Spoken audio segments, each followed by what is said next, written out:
আমি শ্রী জয়দেব ঘোষাল। আমি একটি কবিতা লিখেছি, যে কবিতাটির নাম হচ্ছে পুরুলিয়া। সেই কবিতাটি আপনাদের আবৃত্তি করে শোনাচ্ছি। টামনার মোড় ঘুরে সিরকাবাদের প্রত্যন্ত গ্রামে সেচ অভাবে আধমরা ধানগুলো দেখে, টামনার মোড় ঘুরে সিরকাবাদের প্রত্যন্ত গ্রামে সেচ অভাবে আধমরা ধানগুলো দেখে 9 পাস ছেলেটা গুজরাট বা মুম্বাইয়ের পথ ধরে। শিল্পের নামে মিথ্যার প্রতিশ্রুতি তলহীন জলে। পর্যটন শিল্পের হাত ধরে পুরুলিয়া বেঁচে উঠবে।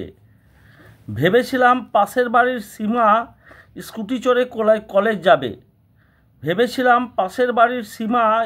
চড়ে কলেজ যাবে।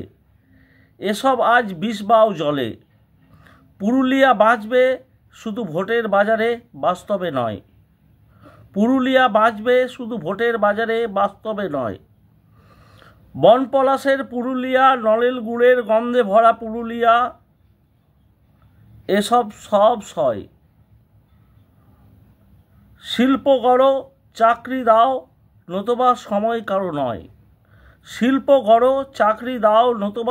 কারো নয়।